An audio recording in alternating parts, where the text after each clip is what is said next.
The Mike and Tony Show is intended for a mature audience. Listener discretion is advised.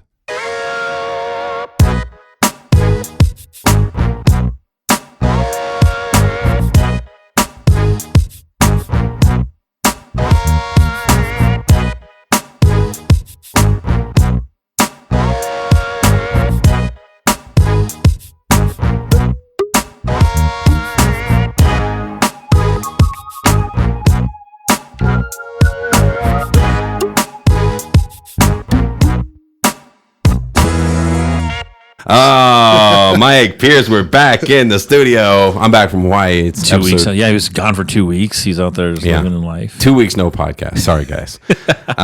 Episode 146. It feels cold. I haven't adjusted to the temperature since I come back from Hawaii. I haven't adjusted to the time. Screwed me up so bad, dude. So Pierce, how have you been? Good, man. Just missing you. Yeah, it seems like it's been forever, dude. Had to hang out with my family last couple of Fridays. Oh no. No, not oh no. Tira, I think, listens to this sometimes. Oh, okay. Yeah. No, of course not. He was kidding. I was kidding. I mean, no, it was good. It was just, relaxing.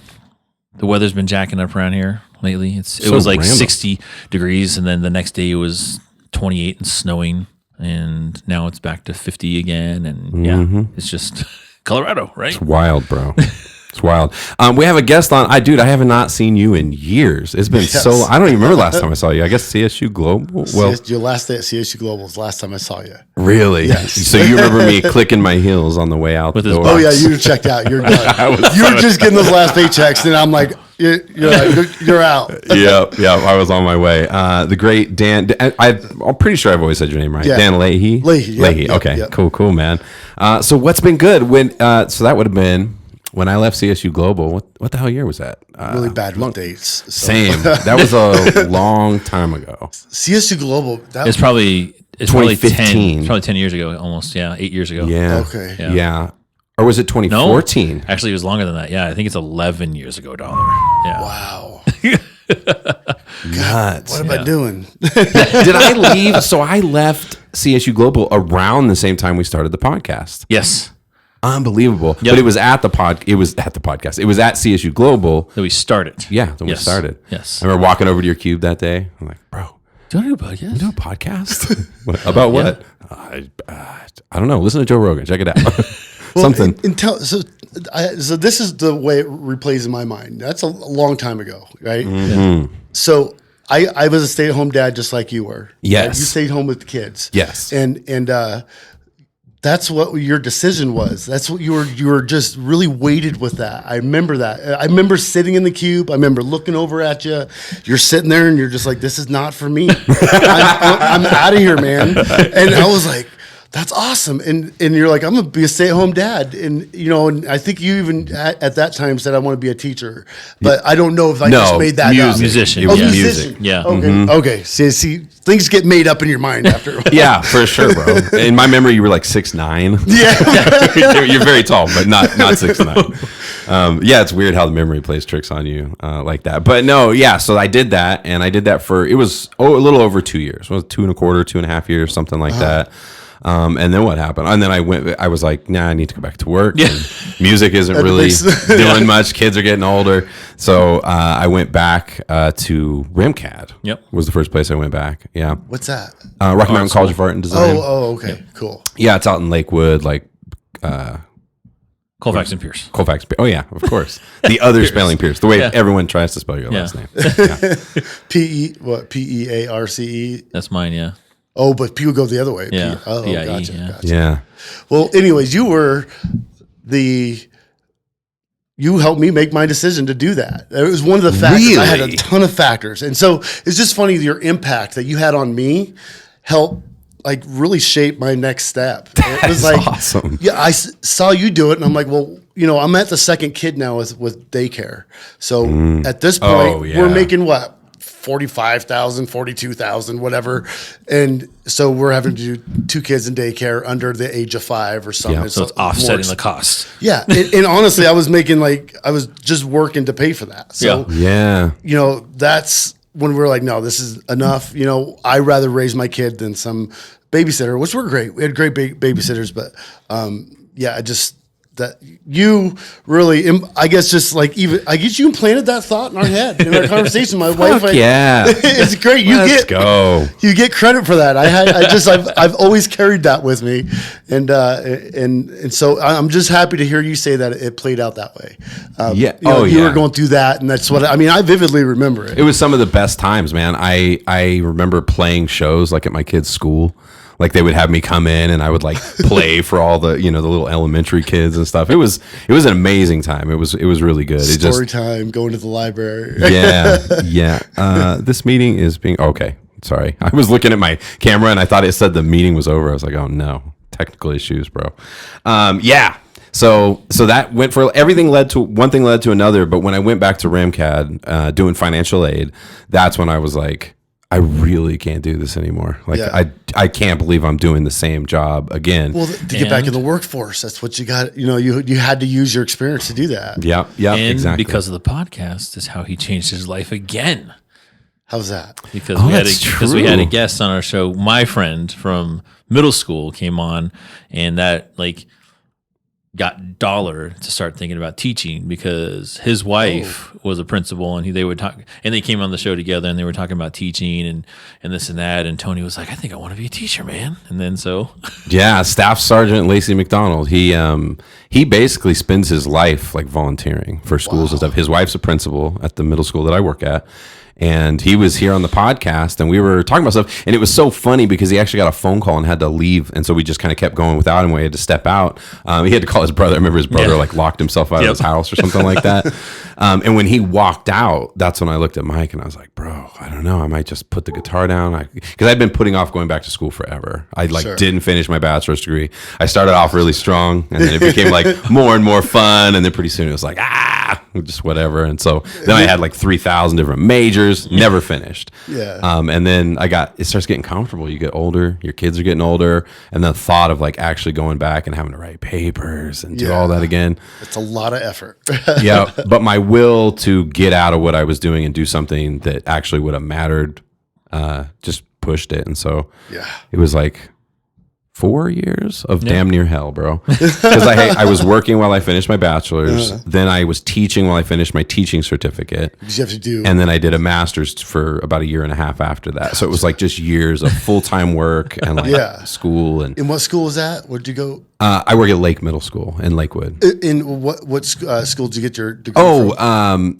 Where did I go? CU Denver. So, sweet. Yeah. That's Fort Hayes for a little bit. Yeah, Fort Hayes. I took credits at Columbia College. I had Ashford units. I had Humboldt State University from California units. I was all over the place for quite a while. But yeah, that's so cool, man, to hear that. I've taken credit for that though. Pierce feels like when somebody thinks I'm a native and I don't say anything. It's hard to take credit. Like, I don't know. I don't feel like I did anything, bro. But that's awesome to hear.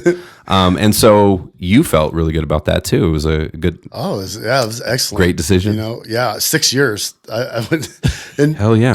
I always had a hustle. I always said, we didn't quite make enough. It's like same. Yeah. So I kind of like with the schools I had some time off from FMLA, a few places. Yeah, right. And they're legit. I was in the hospital for a week, but I wasn't in there for 2 months. But I had to recover. But it really helped me start my own business, which helped me also was one of the factors to get me. Okay, I can do this. I can make this much money this month. The same thing I was at CSU Global before tax, after taxes, bro. Yeah. And then built on that. And Abe, you guys remember Abe? Yep. His buddy was selling books out of the the Goodwill. They have a big warehouse. There's 3 of them, and so he was going through there and getting books and then reselling them on Amazon. And And I was like, oh, wow. So I tried to go to the one by my house. It's in Santa Fe. And this family had it locked down, man. They like as soon as I was in there, like scanning books, they called people to come over just to stand around the table because they literally dump the books out and they say, go. And everyone just starts grabbing books. Damn. They do the same thing with clothes. You've got to go to one. It's one of the, there's actually one on out here on 70. Look it up. Oh, it's so interesting to look at that. It was crazy. So I was like, I don't think I'm going to make that. She's kind of blocking me. Yeah. And so Colorado has, like per capita, maybe there's another state that might have more, but they have more thrift stores than most states. Okay. And so if I counted right, I went to 26 ARC stores and like 30 something Goodwills. And so I'd rotate them. Yeah. And I couldn't do it till my wife got off work. So she'd get off at 4. I'm there itching because I only got till 8 or till 9 o'clock to get to the stores, scan the books, roll through, come back. I mean, wow. So it was it was just a business that blossomed because Abe told me that his buddy did it. And then I start searching. I'm like, book scanners? What is this? That's crazy. Interesting, man. It's crazy how many little things there are like that you don't even think about. Yeah. There's so many ways to get by, especially if you don't like what you're doing. Yeah. It's like I will never go back and do that. Honestly, it was 8 years of trauma. That's what I felt like.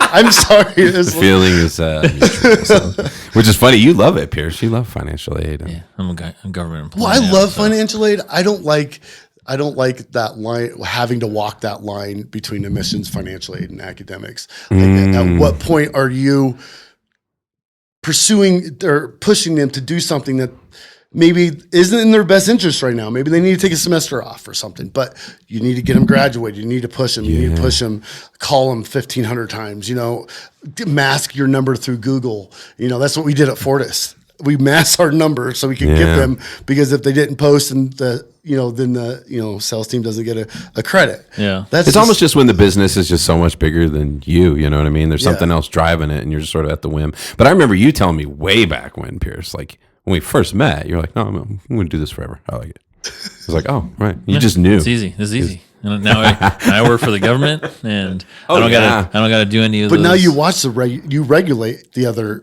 Do you regulate schools? The other schools, yeah, we oversee all the schools and everything great. too. So yeah, you got right to the top and big leagues. Same place as my wife, basically. I mean, yeah. Oh, your wife works there too? Yeah. Oh, well, not exactly, but they overlap a lot. Yeah. Yeah, she works with the VA, so. Oh, okay, gotcha. Yeah.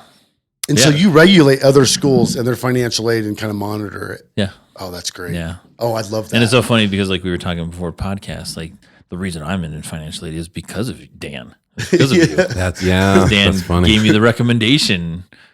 And I am 15 where I'm years at. ago. Because of Tony. Yeah. It came around, man. It works its way around. Yeah, it's so crazy. Yeah, dude, we never hung out a ton or anything, but I always thought you were a cool dude. So it's been like, it's really cool to still be able to connect with people. It's because of Pierce, bro. This guy, we connect with so many people because you never lose touch with anybody. Yeah. Yeah. You still talk to, you, and so do you, why am I forgetting his name? I think he's a doctor. Bruce Leroy. Yeah, Bruce Leroy. Yeah. Well, the one that just got married just had a baby. Yeah. Jared. Two babies now. Jared. Two babies. Would you call him? We call him Bruce Leroy on the podcast. I was like, Jared. Yeah. Oh, okay, it's Jared. I'm like, Bruce Lee. Bruce Leroy? Yeah, we call him that. Yeah. He's like, that was his name? I don't remember that. Yeah, but no, I keep in contact with. Yeah, that's great. People. Yeah, I told you before, man. You're the glue with all of our friends. You are, because I think we all just kind of fall into our own worlds. And Pierce is just always like, "Hey, let's go do this. Hey, let's meet up. Hey, let's do that." Yeah. Well, I know recently, Jeff Hill just had a baby just out of nowhere. So crazy. Remember Jeff Hill? Oh yeah, 100%. I see it. We was at his wedding on Facebook. Yeah, we were at his wedding. Yeah, and he just recently had a baby, and I was like, I looked around, I was like, wait, I didn't know. They were even pregnant. Like, what the hell? Yeah. Like, He still lives in Denver now?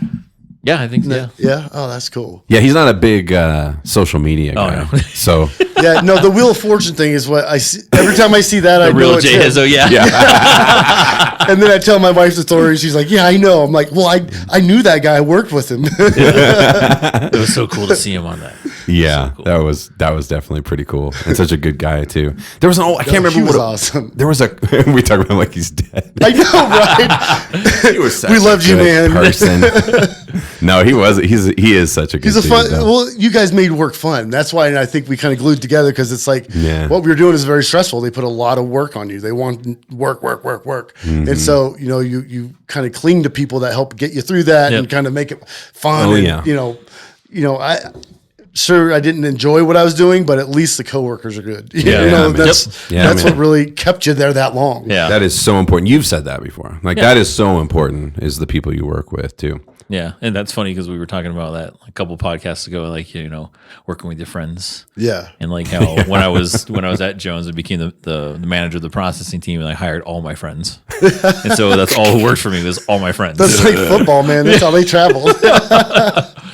Yeah, totally. And we were also talking though about that's kind of everywhere. Like the whole idea of nepotism is, not right away, but it's every job you ever get. It's They bring in their people that they trust. Yeah. They need an inner circle that's going to work for them. Yeah. Because there's going to be a lot of like BS noise, I bet. Yeah. Any job that I've ever had has always been from somebody that I knew. Like, when I was at Jones, it was different because I started at Jones and then I started to, make acquaintances and friends. And from there I went to Rockies and I met people over there from Rockies. And then from Rockies I met, they moved to different schools and I traveled and followed them to different schools and so on and so forth. And then now I'm at the position now where I'm bringing people in with me now. That's awesome. To my school that that I'm friends with and everything too. So Just you have a lot of connections in case I get fired, man. I'm calling you like, remember I did financial aid once? So, it's just small world because I recently just hired one of Tony's family friends to one of the positions here. Oh, sweet. Wait, The Sherry lady. oh yeah. So what would a position be? What are they doing? So now it's just all back end stuff. There's no student facing stuff where I'm at and everything like that. So it's just looking at where the money's going and kind of tracking it, making sure that the credits are correct. Compliance, stuff like that. We're just, making sure that everybody's doing what they're supposed to be doing. Gotcha. I never got that high up. I was always an advisor. Same. I didn't get into processing, and you were doing processing. I did do processing. Yeah. I remember you did a little bit of it, right? Yeah, I did it. I did that at JIU. No. Yeah, I did do that at JIU. I did it at CSU Global. Yep. I did it at RimCAD. Yep. Yeah, so yeah. I always wanted to learn that, and I never learned it. That's one thing I was like, I look back, I'm like, damn it, why didn't I learn First, that? I loved it because I was like off the phones. I wasn't, Off the you're phones. like, oh man, I Yes. just get to do my job. I just my get to God. focus on getting it done all day. Yeah. Because that's always a stressful part. Same with teaching. Like it's the part like you have to have so many hours a day of dealing with students where you're teaching and doing everything, and you have all this other shit you got to do. Same concept, but when you're in packaging and in processing, you just do your job. Yeah. Which means that by the time I left RimCAD, bro, I was like done in 2 hours. I'd be done in 2 hours, and that's how I got through school, man. I was just like studying all day, and Oh, that's great. yeah. Yeah, it's a grind just to get that. Did anyone else in your family graduate with a degree? Was there any? My mom did real late. So I want to say 10, 12 years ago or something like that. My mom went back and got her bachelor's degree. Yeah. And were you a first time did you graduate? Was I and my family, my siblings? Yeah, I was the first out of my siblings. Yeah, me too. Yeah. And that's it's like when there's not a lot of education in your family, you take such pride in getting that done. Yeah. Oh, for sure. I was just like, I have an economics degree. Oh boy, I'm going to, I'm working for change the world. Yes, it's on. But it was just accomplishment of getting that done. It didn't matter what degree it was, True. And so it was just such a drive, for that. Well, that's what happened to me by the end, dude. I had so many credits and so many different majors. It was just like, which one is the fastest to finish? That's what I'm committing to. So I ended up doing history for a bachelor's. Gotcha. So I was history. I was anthropology. I was biology. there had to have been more Spanish at one point. I was, That's funny. Well, it's funny that I have the two bachelors, and it's like the one I don't even use. you any have of two them. bachelors? I didn't even know that. The marketing and the human resource management. Oh, cool. So Sweet. I don't. Use Did you any do of those at the same time, like a dual thing, Yeah. or did you do them? Oh, they did have the JIU, right? They had that dual enrollment, didn't they? Is That's right? awesome. No, it's at CSU. Or was it CSU? Okay. Gosh, yeah. CSU Global had great classes. I really respected their program Yeah. a lot. Well, it's the wifey, she got her because of my working in higher education. That's she right. basically got her the degree discount. for free, essentially, Yeah. because when I didn't use it, your household got to use it for free. Yeah. If you were using it, then your household got to use it at like a 50% off. Gotcha. Or something like that. I feel like this all should be shit that's taught to kids growing up. You know what I mean? Because you don't ever think about that. You're taught like the profession and how much the profession makes, if that. And definitely in like public, like middle school and high school, you're not getting any of that. Maybe here and there, and then in college you can if you go out of your way to get that kind of stuff. But I feel like there's so much to that, like leveraging a spouse's benefits. Like those are things that don't show up in a salary or show up whatever, but we all have those stories. I mean, I went to school, half the places I went to school was through my wife or through myself or whatever. Yeah. Well, it's funny too now because like one of our old presidents of one of our online schools for the state went to another college and is now like a president of this college, but it's like I think it's a for-profit. I'm pretty sure it's a for-profit. But I got a message and saying, "Hey, they're looking for a director of financial aid," and I'm like, "I still got 5 years on my public loan forgiveness, so I ain't going anywhere." Because you need 10 years, right? Because like the payments, right? So, I'm 5 years in. There's no way. I hear that. Yeah, and same with the being a teacher, same thing. Yeah, so they just slowly pay off all your loans if you just keep working, keep teaching. You're like, no, I ain't going nowhere. Yeah, talk to me in 5 years. yeah. Actually, 3.5 years now. Huh? Yeah, and look at you. That's awesome. See, I've been pushing off trying to get my history of work at CSU Global because they will put that towards your 10 years now or something, right? Yep. So I got to do that. I mean, that was 2 years, Yeah, bro. Yeah, that means I only have 8 more years here. Yeah. So now, what do you do, Dan? Now so I was a stay-at-home dad. Pandemic wiped me out. I had shit. I have cold brew coffee makers for you in the car. I forgot to bring in. Oh, nice.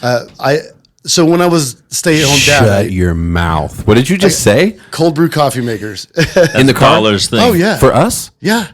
I got you 2 each. Bro, you can come back every week. Oh, dude, you're speaking my language. Sorry, go ahead. Well, yeah. So what I after the books, I ran out of. Amazon changed the way they sold penny books. People were just doing it for the shipping. So then all the stock dried up. Yeah. I couldn't find books anywhere. And I'm driving Westminster. I'm doing my loops and someone's in front of me and someone's getting the books before me. Yeah. and it happened for like a couple months. And I had over 1,000 books. I mean, I was shipping 10 books a day. I was making I had a great business. But inventory dried up like that. Damn. And then I was like, okay, fine. Let me look into.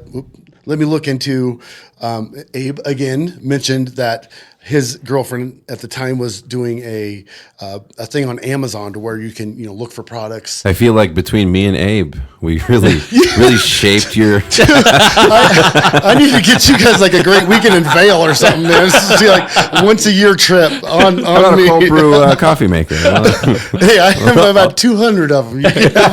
My wife will happily drive them out for you. So I'm like, I created this product. I'm like, hey, I see this market that I can get into because you want to look to try to get to the first page. That's the main thing. Get on the first page, get your product going, and it just cruises by itself. And it was like I forgot the dude's name, but I really worked with this dude that explained how to do it and how to search things. And it was a class, and I got it free from Abe's girlfriend because she had access. So I copied all those videos and I watched them, and things didn't change that much. So I identified cold brew coffee makers. The market was pretty good for it, meaning that there wasn't a lot of competition. There's little like weird brew ones that I wouldn't do. It was like almost brewing tea, and it was too hard. So then I saw the tequila one, and the tequila has a lid and it screws on, and it screws into a filter.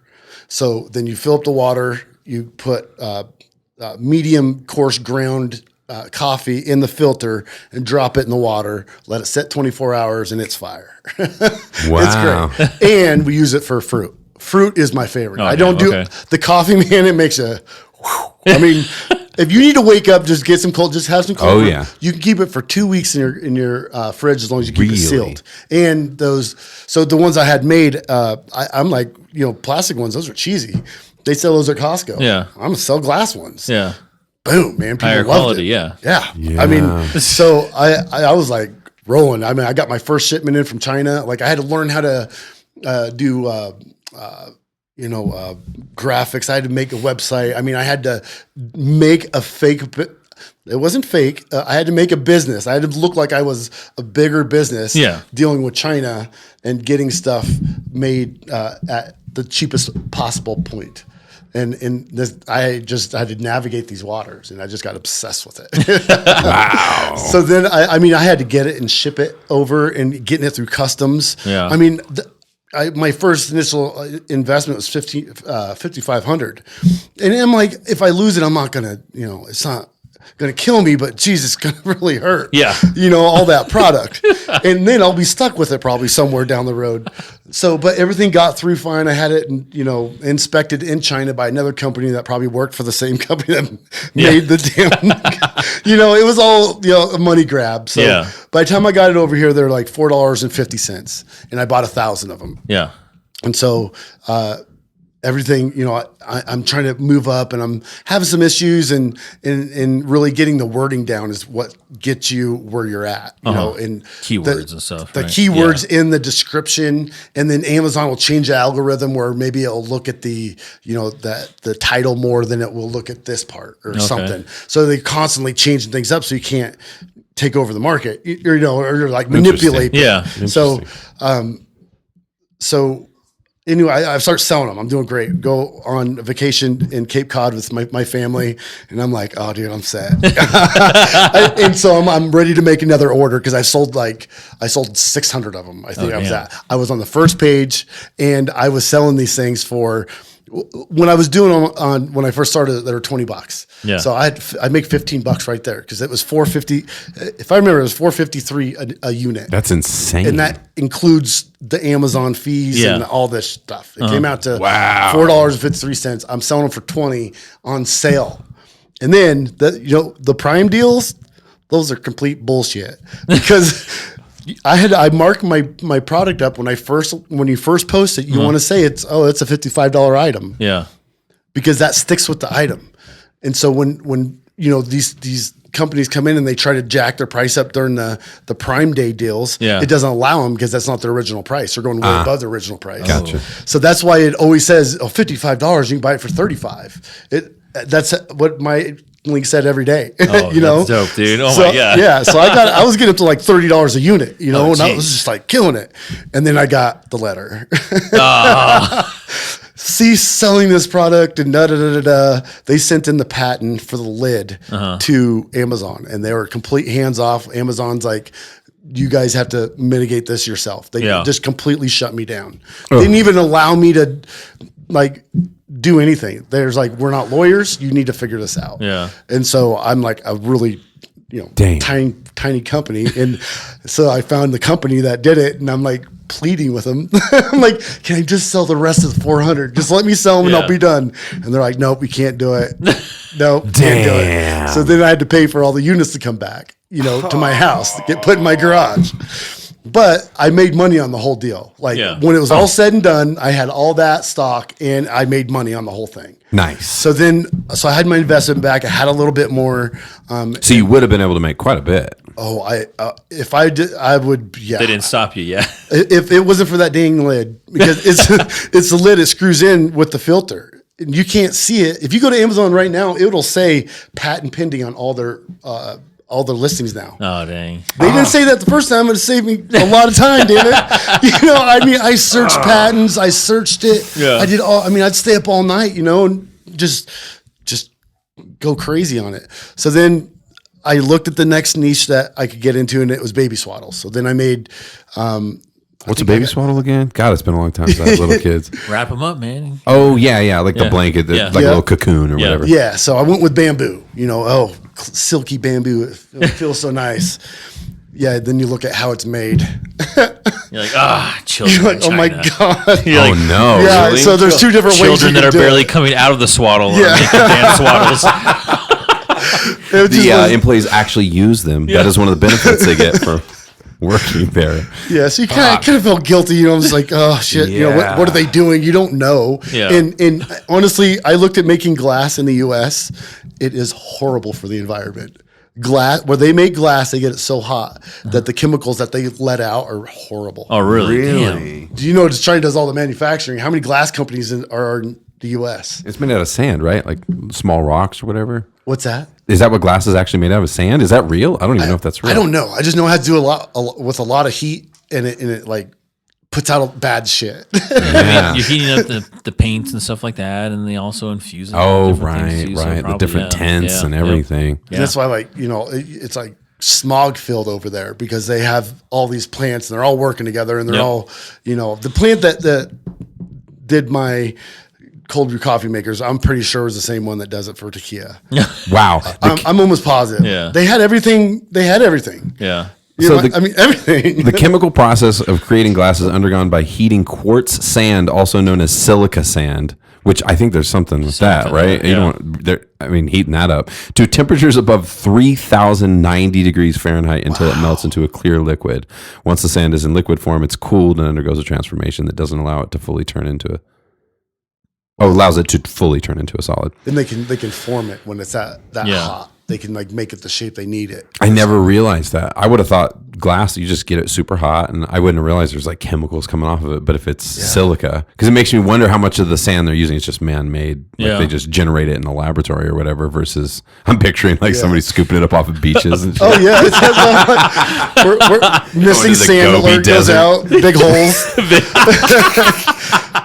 Dan just ordered 1,000 pots. We need to get this stuff. It's so funny how many things in life you sort of think about, but you don't really think them through at all until you start to, and you're like, "What the fuck? How do we make glass?" Like, well, did you see my Instagram post when you thinking about things? About which one? The bus. Oh yes, dude, I did see that bus. post. So think of a bus, right? Mm-hmm. RTD bus. 2 seats, aisle, 2 seats on the other side, right? Yep. That same bus fits in the same lane as a little Geo Metro that's side by side. 2 Geo Metro side No, by no, side? just one. One That's Geo the point, Metro. yeah. Oh, that's so It's in the same lane. Gotcha. Is that Geo Metro? And you're like, one, and like if you're in a car, because when we were thinking about it, Deep thoughts with Ron Ron Pierce. dude, we were in the Tesla, and I was like looking, I was like, yo. I was like looking at Tira, she's like sitting right next to me. I was like, there's a console right here.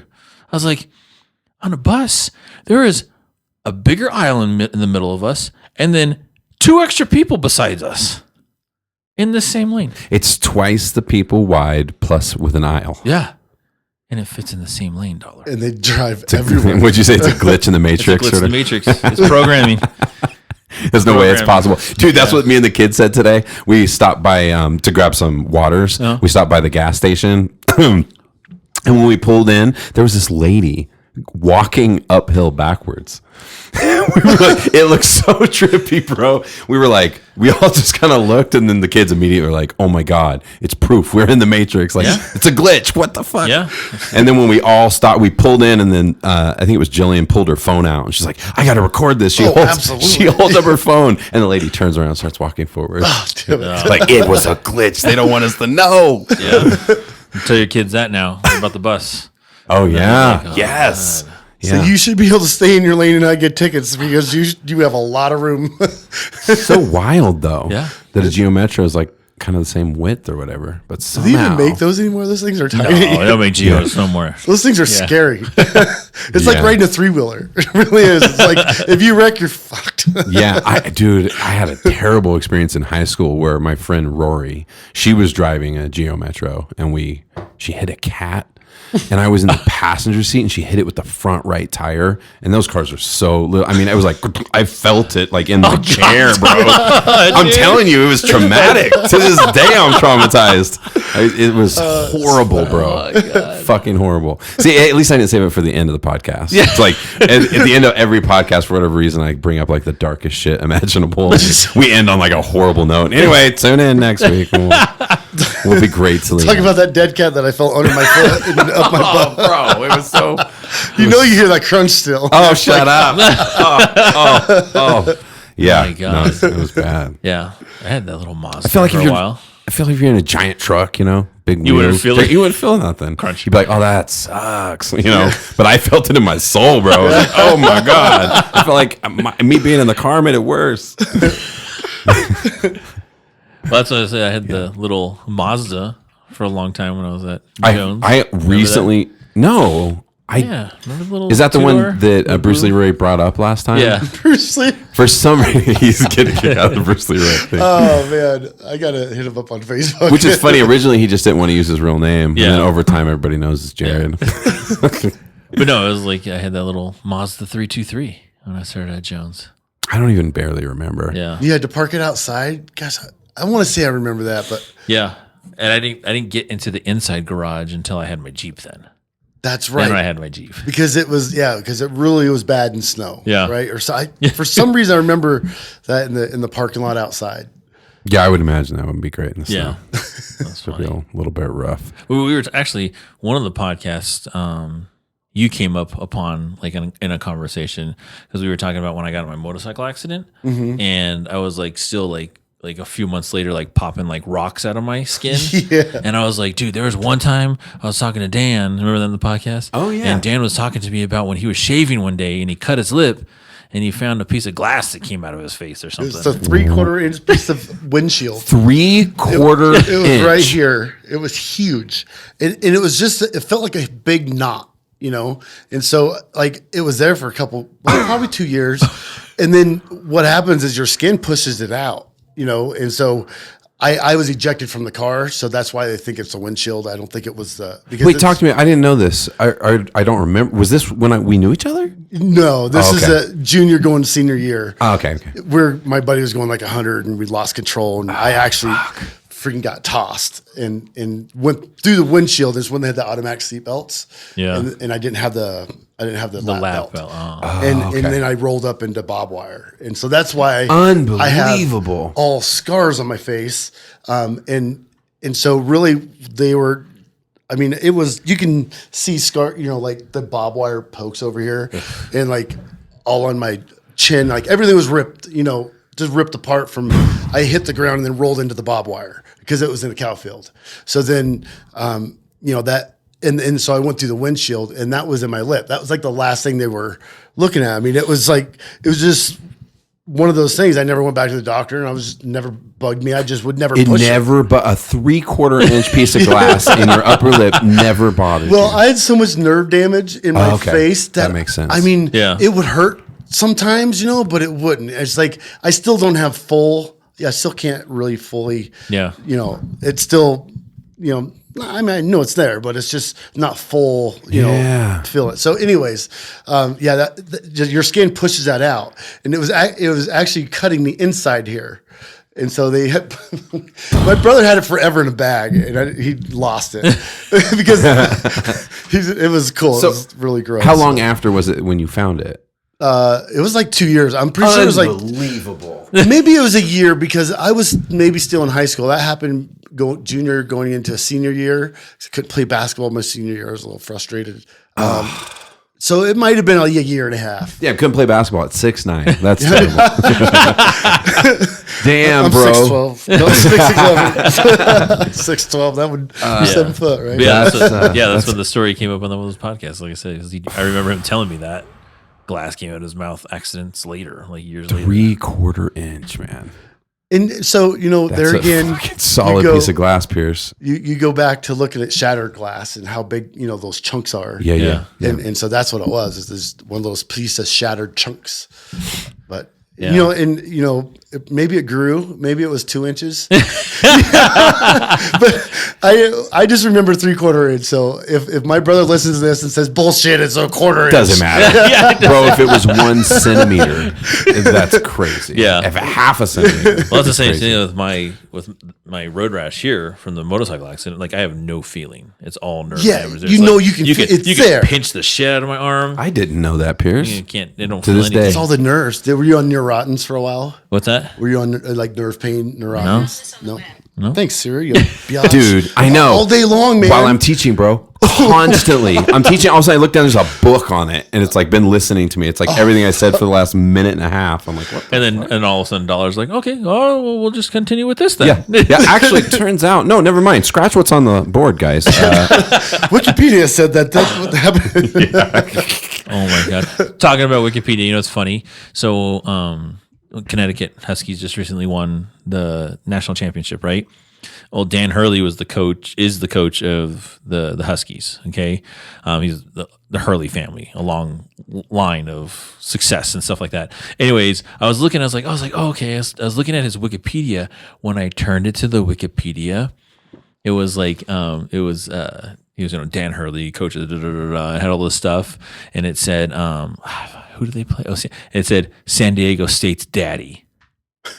And I should have screenshotted it. I should have screenshotted it because I showed it. It's here. I was like, oh, look it. I was like, it says, because, Wikipedia, people. Definitely should have screenshotted it because people it was gone. Like edit things, but they have moderators that keep on top of that stuff. Right. But when I was like, oh, look it. And then I like went back and I was like, I got to see that again. And it was gone. Wow. The timing right at that moment. Makes me wonder how many other people saw that. Yeah. Can't be a lot. Yeah, I didn't know it changed that quick. It just, Oh, the moderator. So it's not a good source, you're saying. Yeah. Sorry. Yeah, that's why they say don't use Wikipedia in your bibliographies and stuff like that and your citations. Yeah. I mean, it's great for getting kind of familiar with stuff, but you have to always take it with a grain of salt because there always can be bullshit like that. San Diego's daddy, like, wow, how is that possible? A whole state? Yeah, I'm very curious now about Wikipedia moderators. Yeah. Now Dollar's gonna look it up. Yeah, let's change that. So after your coffee, your cold brew coffee hustle, now what do you do? So then I go into Baby Swaddles, and they didn't do very well. They sold slow, and so it wasn't worth the investment to go back. And then COVID hit, and so that really put the into it. I was stuck in the house. It was a trying time, just like everyone had. Yeah. Yep. Wife was working from home. I was already a stay-at-home dad, and so it was like. I didn't have a job anymore. I had nothing. It was like, what do I do now? So we just would make a plan every single day to get out. And my plan was to walk to Peyton Manning's house every day. And that was my motivation because I did it every day during the week. That was our morning walk. We would, because he lives in Cherry Hills. Yeah. And so we'd park up a couple streets and then his house is on the corner. So we'd walk up to Colorado, turn around and come back. And so I'd walk by Peyton's house all the time. I love Peyton Manning. And I wasn't stalking him, but it was a trail. Borderline. It was borderline, every day for a couple years. And then I stopped because they moved. And he was outside looking at his window. He's like, that guy again. Drinking his coffee. He's just like, it's that guy again. He's outside. Well, now that I noticed, so we did a walk there like a year ago, and he built a big a cinder block when we saw it. Oh. Like it blocked. See, it goes full circle. See, you influence his life. Yeah. You influence Peyton Manning. He needs to thank me for that because I was the one looking through trees going, that is his kids.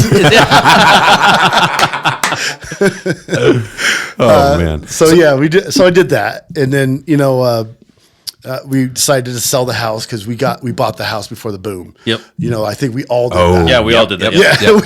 we all like catapulted ourselves. Yep. So we decided her sister lived in Boulder and she moved to Longmont, and we're just like your kids couldn't even play out front. It's just there's transients on Broadway 4 blocks away, which is fine, but I was more worried about the traffic, people ripping down. I still lived in Inglewood, is in the city, so people were ripping bikes, so we couldn't have kids riding their bikes, and I'm like I just don't want them to grow up like that. I want them to be able to go outside and have a good time. Yeah. So we sold the house, and then. Well, all, you know how stressful all that is. Yeah.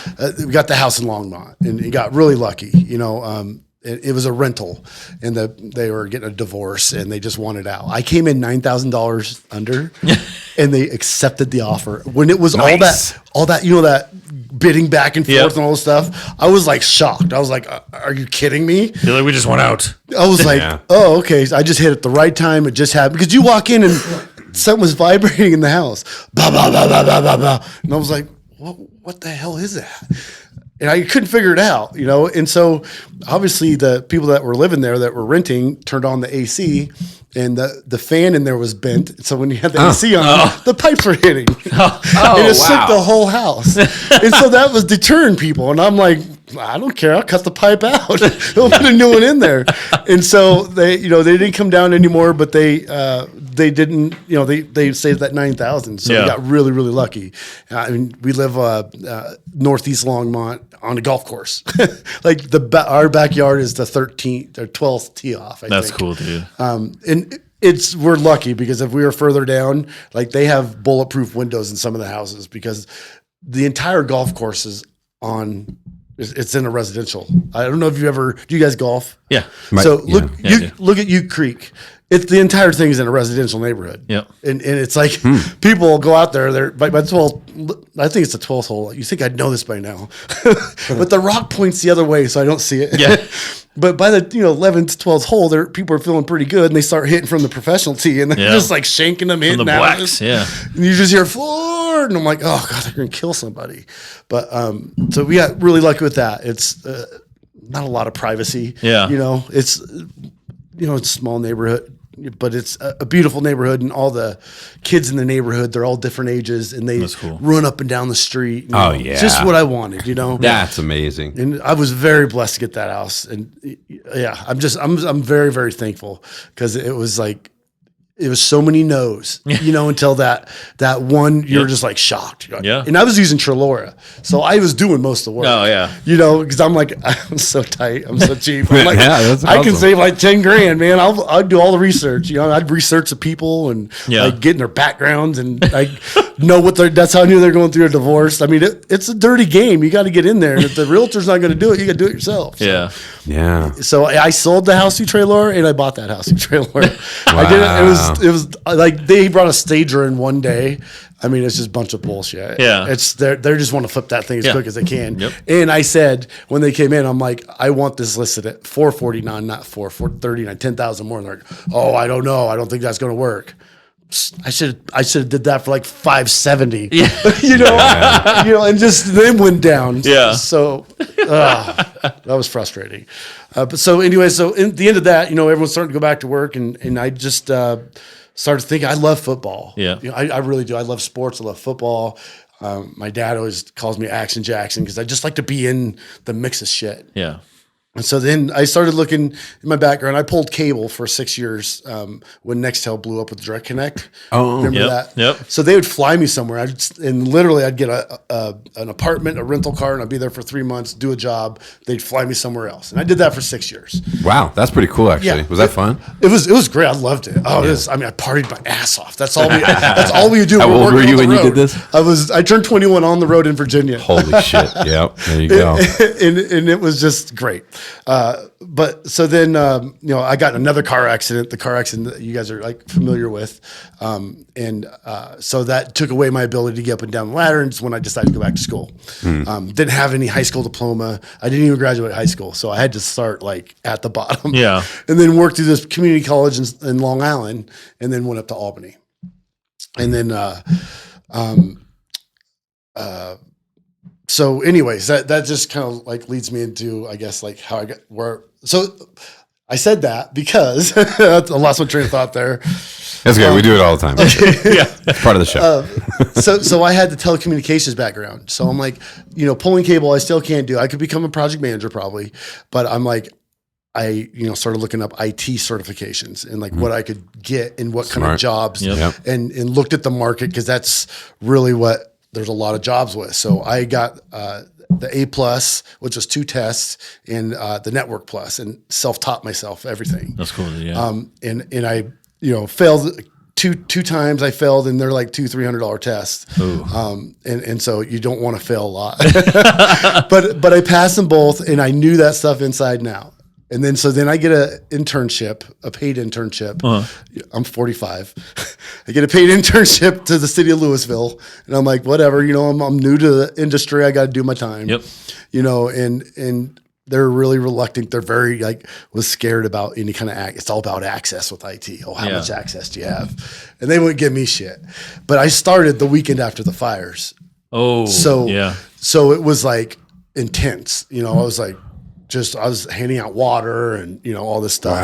Wow. and then Biden came, and I got to go through that. It was great to see the Secret Service take over the rec center. Oh, damn. They put solo cups over the cameras. And so the tape came off a lot of the cameras. Oh. So we could still see in the rooms. It was so great. I saw wild. Biden's ambulance thing. The guys getting out of the back. They're all in military gear. And they're like doctors or whatever, if he gets shot.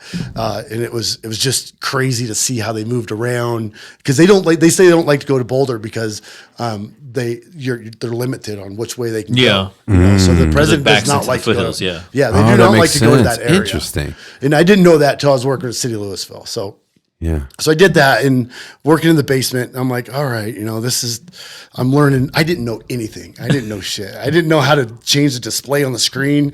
I mean, those certifications didn't teach me nothing. I was like, I just learned how to pass the test. And I'm like, oh my God. Going through these interviews, I'm like not knowing anything, like typing shit up, because it's Zoom, like trying to figure things out, like they're asking me, because I'm just trying to get in somewhere. Yeah. And so I said all the right things there. And then 3 months into it, I see that job posted at CSU or at CU, and it was for desktop support specialist 2, which is just I take care of the desktops, right? And so my boss did that by himself during the entire pandemic, took care of the entire athletic department.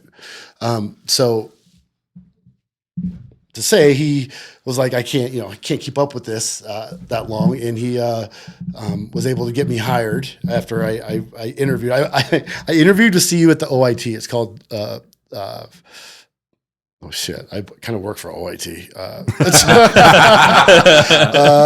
Anyways, it's the big IT at CU, right? They oversee everything, and I interviewed with them in the data center. And they're real nice, but I was like way over my head, and they knew it. And it was just like really embarrassing. I just had to get through the interview, and I'm just like, I'm obviously not getting this one. And now I got a job in the athletics department. I get to see all those people. Oh, that's funny. I see them every once in a while. We don't interact much. We're in our own world in athletics. It's Office of Information Technology, by the way. Thank you. Yeah. Google. Because you think I should know that. Oh yeah. I should definitely know that, since that's kind of what we work under. But so, and it was really, the job is to set up everyone in athletics. Obviously football is a moneymaker, and coaches, they need something, you get it, and you don't ask a lot of questions. I came into that, 1-11 season, and Carl Durrell was there, and great guy. The guy's great. He really is. His son still works there, Chandler, and he's a recruiter, and he's a really good guy. Really good family. When you grow up with money, you never know how they're going to be. Are they going to be, they can be dicks. They don't care. Yeah. They got money, but they're really great. And Durrell's just more of a professional coach. Okay. He's an NFL coach. He would never bring to the table what Deion's bringing, which is just crazy. Let's get into it. I mean, just to be able to see the transformation from energy, the size of the players. I mean, so I was one of the few. Before the game, I'd always just go up to Coach Durrell and say, "Hey, good luck. I'm, pulling for you." I was just so excited to be working there. Yeah. I really was. I was so excited. I was going over the window and watching them get on the bus. And they had 4 buses. And That's I'm just so like, cool, bro. I want to travel. I want to go with them. But it was pretty brutal because they were getting just freaking stomped everywhere. So the plane rides, everything were not fun, no one wanted to do it, and I didn't really ask, because it was just like everything's set the way it is, and it costs money for you to go too. Yeah. And they're not winning. So it was like Carl was let go, and then Sanford stepped up, and he tried to motivate them all. His father was a coach, and he tried his hardest to just keep the morale up. He brought all the athletic staff out to a practice, but I was going to practices still. And so it's open to the athletic department to go to practice. So I can go to every practice I want. So I was just going out there. I'm just enjoying watching them compete. Hell yeah, they're bro. out there That's pretty cool. and just hitting heads, and and they're trying to keep the morale up during a really, really hard season. And they it was hard. So it was really, really hard. And then, all this talk about Deion coming, and I was like, no way. Yeah. Deion Sanders for the listeners. There's no way he's coming here. That just can't happen. It's just, why would he come to Colorado? He's doing great. What I thought it was like Shedeur could go in the NFL without coming to see you. Yeah. The kid is freaking amazing. And I'll get off track real quick. His core, he looks like Tom Brady. And I know that, he got lessons from Tom Brady, and that's what I think they were working on was his core. He is so solid in his, this area, and that's where he gets all his, that's where he gets in it. Yeah. Like Dak does that one, exercise. Puts his hips into it like Bruce Leroy with the homeless So you see that, and it's just amazing. It's just, I love seeing it, So anyways, I watched the little quarterbacks last year play, hoping little McCowan wasn't going to, he's like 175. He was out there. My boss dude, if that kid gets hurt, we're getting sued. Because, it's almost illegal putting him out there. He's so small. And that was McCowan, the quarterback, for the Bears. That was his his son. He was a good quarterback. He read the defense great. He did all that, but he was just small, dude. And Deion came cleaned house. It's like hit the portal. Yeah. I got a Starbucks. I got a stallion here. So we kind of knew something was coming, and because I had to get everything ready. In IT, things are coming a little bit because I bet everything has to be prepared. So we're preparing. Something's happening. Well, it's going to be announced here soon. You start putting it together, I'm almost positive. It's like, I think he's actually coming here. And then it happened, and I was like, oh my God, my life's going to freaking change. This is going to be crazy. So then I go right into worry mode that he's going to move my office, because the dude brought a lot of people. Yeah. He brought a lot of people. Compared to the last coaching staff, he brought these people. They are just football masterminds. It's amazing. I mean, they are there solely for their minds. They could give a shit about a computer. Imagine all the people Deion knows. Yeah. Yeah. So, I'll name the ones that are Dennis Thurman. Then you have, oh my gosh, DT, the other dude.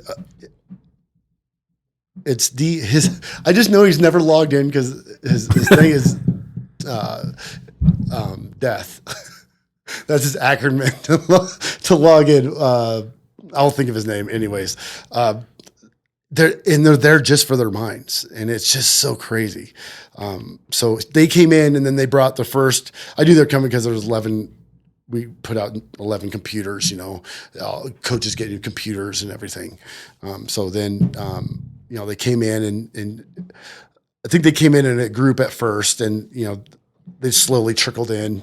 The first one was Boyle, Coach Boyle, the offensive lineman. The dude has oh my God, it's a buffalo head, and the thing is about the size of that Marley picture you have on the wall. It's huge. I got to take a picture and send it to you guys, and it's right over his desk. And he found that in storage and told them to put it up, and that just fits his personality. That's just him. Oh, that's He's dope. an offensive lineman. You get dirty, you get in there, and you work. Yeah. And it's just no disrespect to the coaches last year. They had the cards that were dealt with them. They're getting through the year, and they did what they had to do.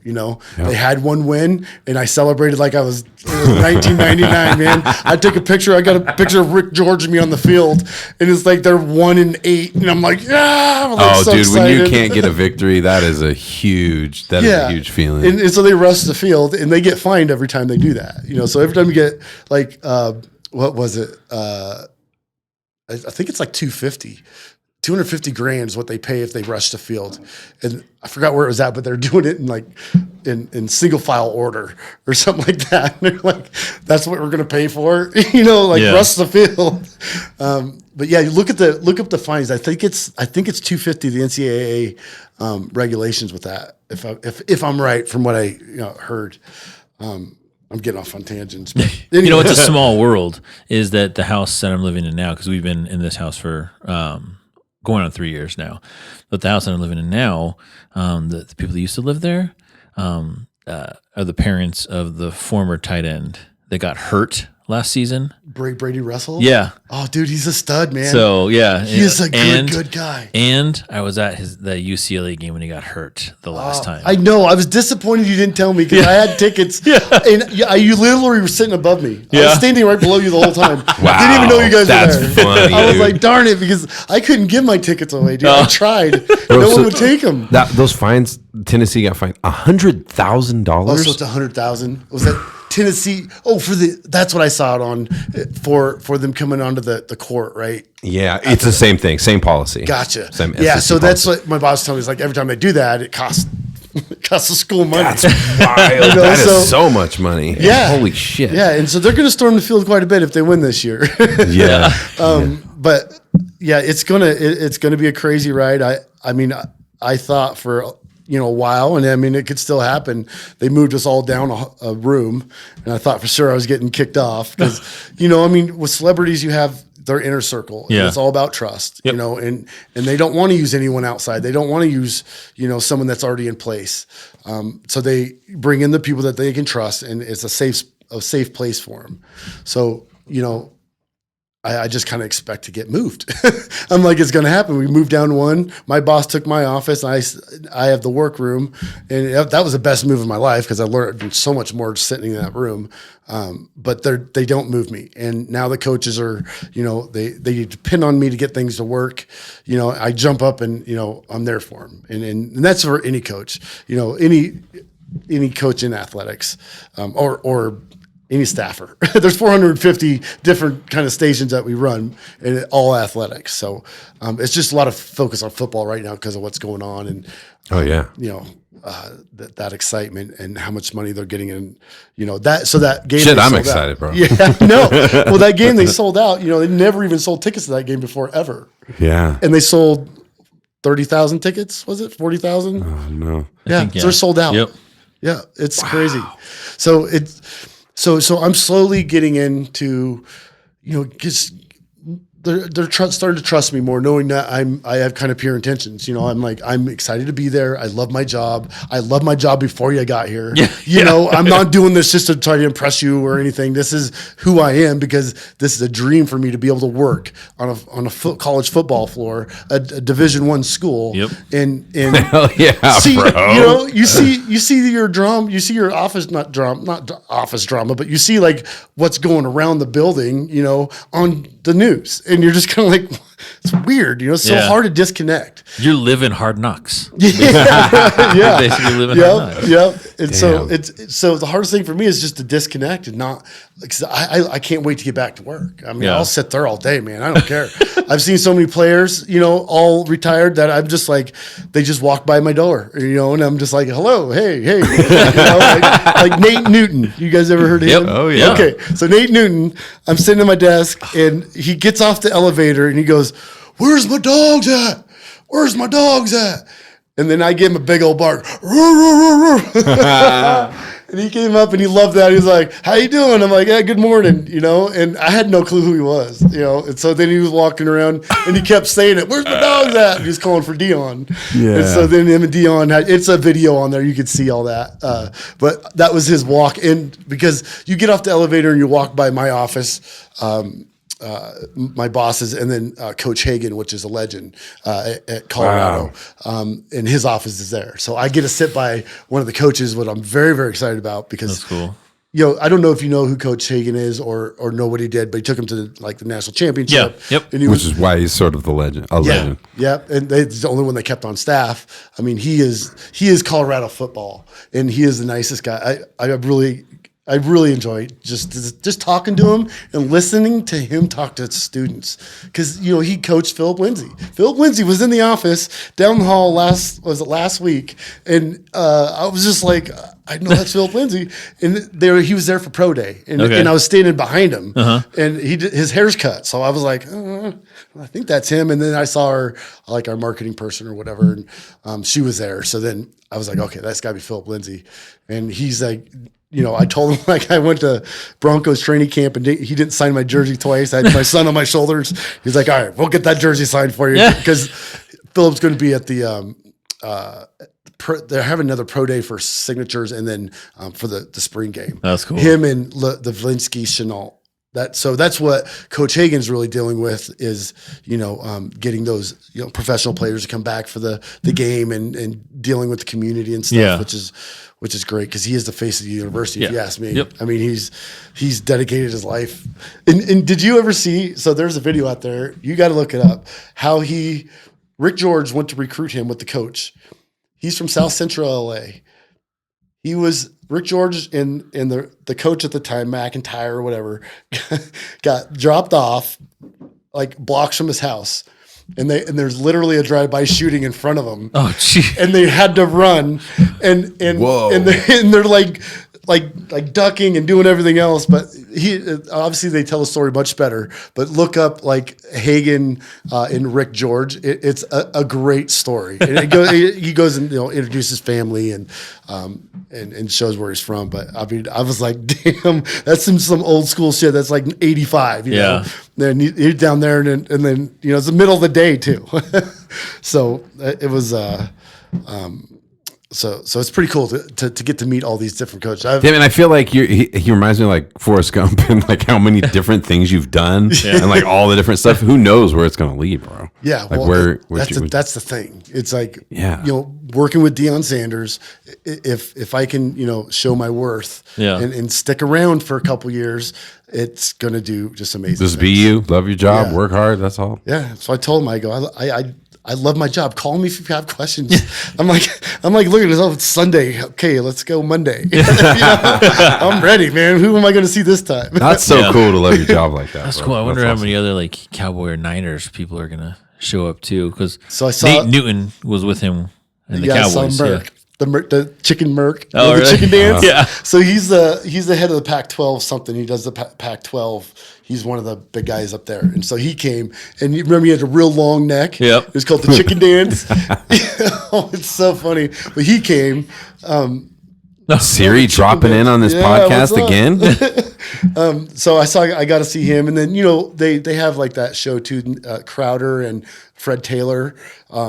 And so there's three guys. They're all ex-football players. Crowder used to play for the Jets, and I don't know who they are. They're just hanging out by coach's office, and I go up and talk to to Miss Ty. They're all from Jackson, Mississippi. Everything's very cordial. Everyone's super nice. It's Miss Ty. It's Mr. Very, it's just very nice. They're very nice people. That's cool. And so he came up and he's like, "Hey, where can I get some water?" And I look up at him because he's a pretty big dude. And I'm like, "Here, I'll show you." And took him in there and I'm like, "Get anything you want," because that's the death of me is that room, because they have every rock star, every soda. So you can't say like, "Would you want this?" No, it's me drinking it. Oh. I keep going in there getting Dr. Peppers and Pepsis, and I need to stop, man. And it's like so easy. So I showed him, and then I went back to my desk because I always do that, and I start Googling. I'm like, all right, who was that? And I'm like, oh, Crowder, he used to play for the Jets. Yeah. And then I went. I'd love to see your work Google history. Oh my God, dude, it's like a stalker. Like, I had a soccer coach start the other day, and she came in the office, and I was getting her computer ready, and so I searched her, to see where she's from. Yeah. Her name's up. She walks in my office. I'm like, don't think I'm a creep. I'm literally just like to get to know where everyone's from. That's what I was reading about you. She's like, oh, I didn't even notice. But I think that's common practice at every job now too. When somebody's new, you can kind of Google. Yeah, and I know it. Part of the interview process. Yeah, I have to know everybody. Like, I work with everybody. I bet. Yeah, of course. Every person coming in, I talk to. Yeah, and so it's just me and my boss. So it's like I don't have to get in any politics. It's like just me and him, and hell yeah, we work really well together. And he's from Australia, and he's got a great accent. That's like the bonus. I just love it when he says oh, they can fuck off or whatever. It's just the best. You can cuss at me all day long. Yeah, Australian they have a pretty charming accent for sure. So the next thing I'm looking pretty forward to, and there's a video. I don't know if you saw the Opulence I told Deion Jr. I would mention his stuff tonight. Okay. He's supposed to drop a new song the last couple Fridays, but he's working on that. It's going to be dropping pretty soon. So he has Well Off Media, which is on YouTube, and then Reach the People is by Deion Sanders, which is pretty much, he films, they call him Bucky Jr. They call him Bucky because that's his grandfather's name or something. He films Bucky filming Sanders and then they get different views, and so Deion Sanders is really taking off too, with all these followers, and so he's came out with a few songs and they're great. They're on my Instagram. They're just pretty funny, I love his beats, and then Mary Had a Little Lamb. And that bitch is my garage. I mean, I can say that on the way to work and laugh every day. I'm like, that is the greatest line I've ever heard. I just love that. It could mean so many things. But you should listen to some his music. He's really like evolving. He's a very interesting person. And so you can see the video of Akira. I'm right at the end. It's a 20-minute video. But they come in my room and they said, I walk by every day and I see this dude working on computers and all this other things. And, I explained to him that I just put stuff together and I kind of explained my job. And Lil Wayne came that weekend or that like Wednesday before, right? Okay. Or whatever day it was. It was before the weekend. And so like, as he was in there, I'm like, oh, you going to Lil Wayne concert? Thinking that Lil Wayne was in town to go for that concert. He's like, yeah, you want to go with me? I was like, yeah. And so I'm like, oh shit, it's the concert's it's got to be Saturday night, and I'm searching it and I'm like, how am I going to, what am I going to wear? All that shit. And it turns out it was in May. And so anyways, he asked me, that's our conversation. I mean, I don't know these guys personally, but it's just, it's a, I'm getting to know him. Yeah. But yeah, we're going to Lil Wayne. I think it's May 7th at the Fillmore. Fillmore. Okay. Wow, that's cool. That's my son's birthday, actually. Oh, really? Kind of want to hear it just a little bit. Want to pick the song?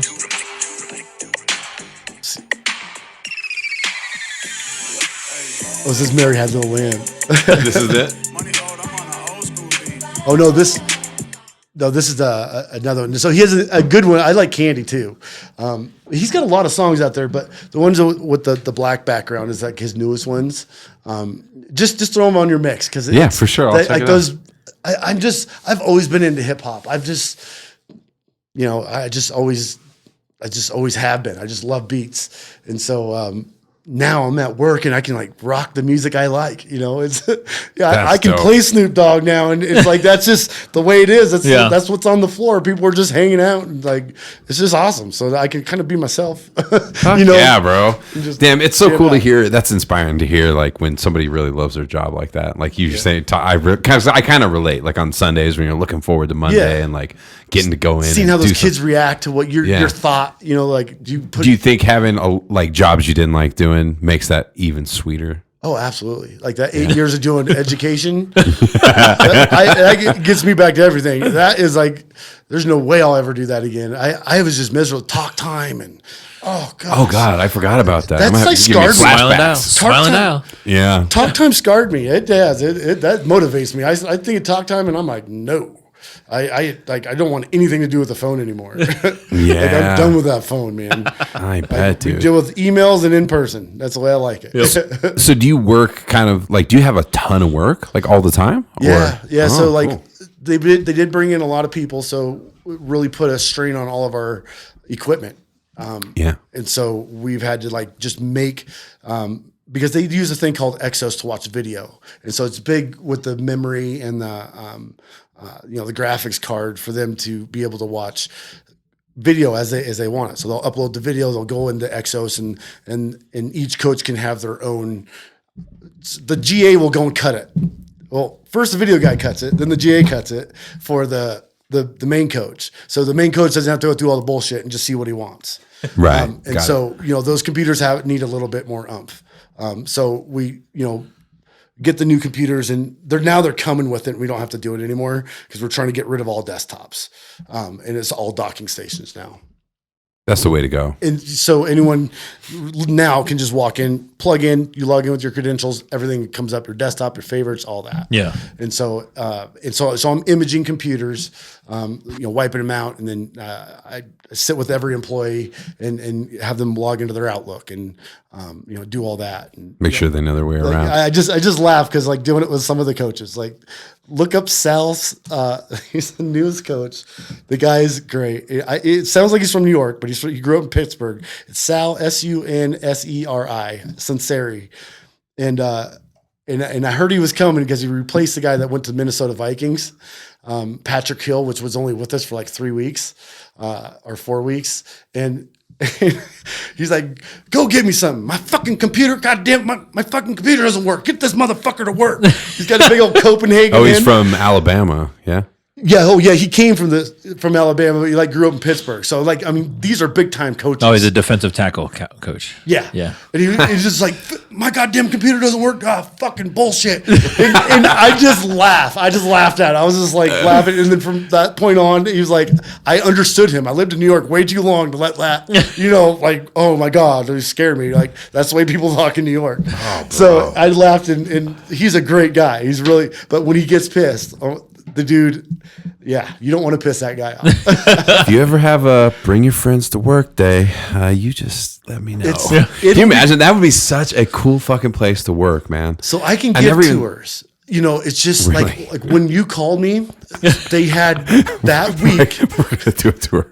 That week they had a detective start on the floor. Yeah, because people were getting on the floor. This week, 2 Jackson State police officers that he had protecting him in Jackson showed up. Now they're duty. His is detail. Yeah, These two dudes roll with him, man, and they clear the hall when he's walking down. Who knows what happened? People were getting on our floor and putting their resume on there and getting up the stairs, and so everything had to get real locked down. Who knows what happened? But everything is now locked down. Wow. Well, it was funny because how he's talking about how they had to upgrade all their equipment and stuff, and now they're getting new stuff, which is funny because when I was telling him when I was up there, I was actually buying a camera from CU Boulder. That's the camera that I bought. Wow, that nice camera. Yeah, we used it. The $1,500. Did you bring it tonight? By the way, no, I didn't. We got to remember to take a photo afterward. The $1,500 camera I got for $200 I bought from CU Boulder. That's right. That's why you're going up there. Yeah, and that's why I was up there. And that's when I called him. I was like, "Hey, man, I'm going to be up here." And he was like, "Oh, I can't today." Any other day I could have. Yeah, I give such a good tour. I'm in IT. I literally have access to everywhere. So my tours are great. I think.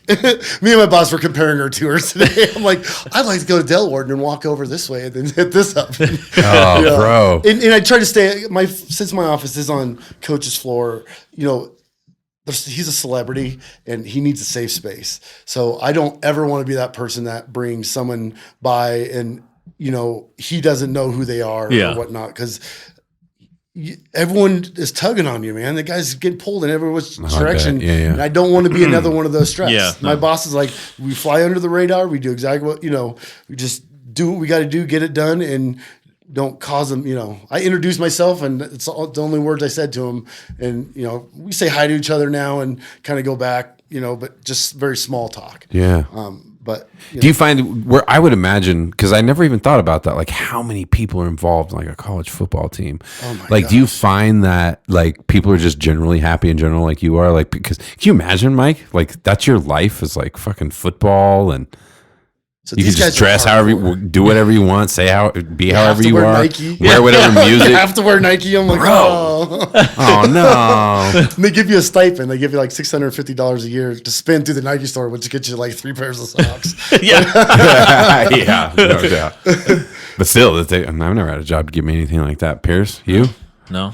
The government's giving me loan forgiveness. That's really all that's I get. huge. Well, between financial aid and teaching middle school, I got tons of useless swag.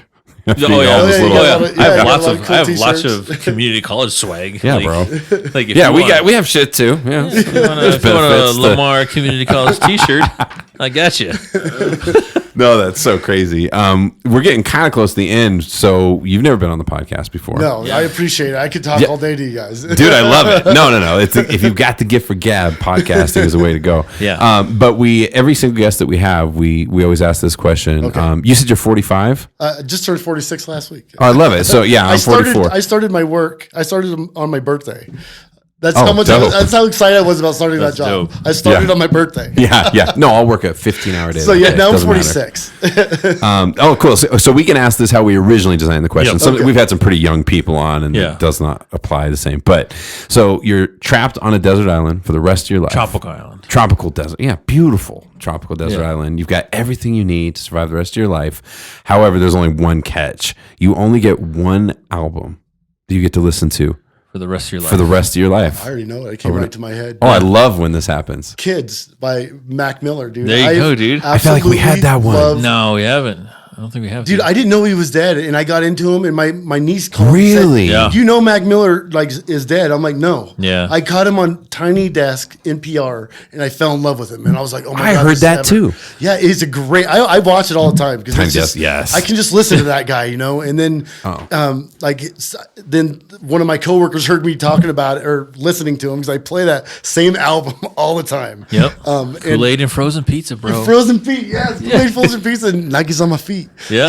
And so Yeah. I just love that album, and he sent me this thing called Faces, which Yep. is another mix. Yep. And that's a little bit harder, it's a little different. That's where he was really struggling with addiction. Yep. And I kind of felt it hard to Wait, is- listen to because I'm kind of sad still about hearing that he's dead. I mean, it Yeah. really How interesting to find out, like you get into him and you don't realize he's dead. had no clue. I found out about him dying before I ever heard his Oh, music. did you? Yeah. Okay. Yeah. See, it's like, and it was like the opposite because like I like Logic and all that. Hell yeah, And, bro. Oh, yeah. and then Logic was with Mac Miller when they were first coming up because like Young Sinatra. I didn't know that actually. Yeah, Young Sinatra uses the beat from Kool-Aid and Frozen Pizza from that too, and then Kool-Aid and Frozen Pizza comes from another rapper as well too. So they all use the same beat See, that's what I was gonna say. Can they reuse it? Because like I noticed with with permission. If you're and stuff. friends, yeah. Okay. If you know each other Yeah. for all right, sure. because Yeah. I see Bucky he uses a lot of beats that I've recognized, but obviously the guys that Deion Sanders, his son, he probably got permission. Yeah. 100%. Snoop Dogg was Oh, 100% he got was with him permission. last year at Yeah. Jackson State. Yep, And- and a lot. Sometimes you're paying. Sometimes you're doing some kind of a deal where they're getting a portion, and Yeah. sometimes you're just friends, and they just go, "Fuck it, go ahead, bro," Yeah. and they don't care. It's all you. It's all you. Yeah,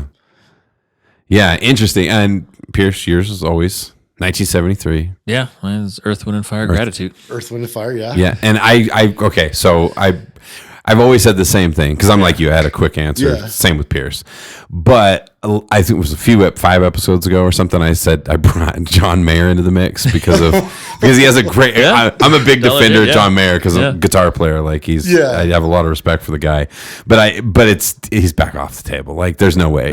It's Bob Marley, Catch a Fire, 1970, same album, same year. I mean, Yep. 1973, because especially when you say tropical. Yeah, do you want John Mayer? Do you want Gravity, or do you want like fucking a skank rhythm? Wonderland. Did you go to the Dead concert? It's the last one this year at Boulder to see Bob Weir and John Mayer. Did you go? Have you I've gone to never that? seen John Mayer live. Well, let me know. I have some other Shut buddies up, that need this guy. that are going to have tickets, but I can get a couple extra, I believe, because my boss probably isn't going to use that.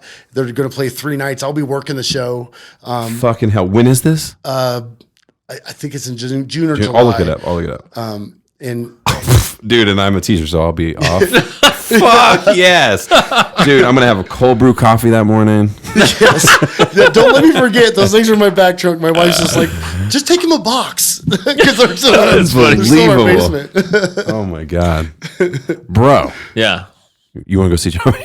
Yeah. I guess we're going to see John Mayer, dollar. Yeah, dude. I mean, it's honestly, it was a boring show. They get up there and like, because the dude's so old. You know, Yeah. it's like a running joke. They bring him out on like a little dolly, and they sit there, and then they bring him back out. Yeah, yeah. It's a cool experience as the last show too, and you'll see Damn. Bill Walton. I got to meet Bill Walton last year Yeah. when he's coming out down off stage. That's cool. Or Wow, off cool. the floor. It was pretty funny.